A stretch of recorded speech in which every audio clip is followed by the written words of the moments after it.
একজন মানুষ ছিল, তার নাম আবু জাহেল।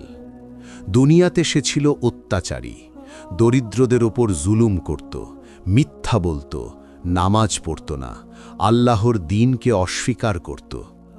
যখন তার মৃত্যু এলো, তার রূহ কবরে নেমে দেখল চারদিকে ঘন অন্ধকার, কোনো আলো নেই, কোনো শান্তি নেই।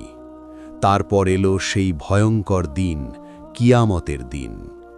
সে উঠল হাসরের মাঠে, তার চোখের সামনে ভয়াবহ দৃশ্য। আকাশ ফেটে পড়ছে, পাহাড় উড়ে যাচ্ছে, মানুষ ছুটোছুটি করছে। ফেরেশতারা এসে তাকে জোর করে ধরল, টেনে নিয়ে যেতে লাগল জাহান্নামের দিকে।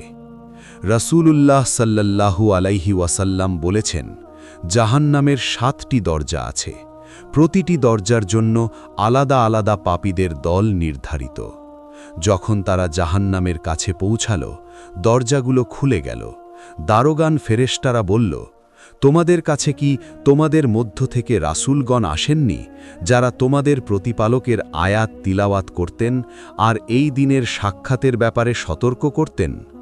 আবু জাহেল কাঁদতে কাঁদতে বলল, হ্যাঁ, এসেছিলেন, কিন্তু আমরা মানিনি, আমরা অস্বীকার করেছি। কিন্তু এখন আর কোনো লাভ নেই, কোনো তওবা কবুল হবে না।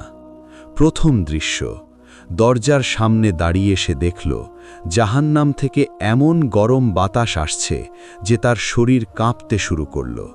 হাদিসে বর্ণিত আছে, জাহান্নামের আগুন দুনিয়ার আগুনের চেয়ে 70 গুণ বেশি গরম। দরজা খুলে গেল, ভিতরে ঘন অন্ধকার, কিন্তু লাল আগুনের শিখা 4 দিক থেকে বেরিয়ে আসছে।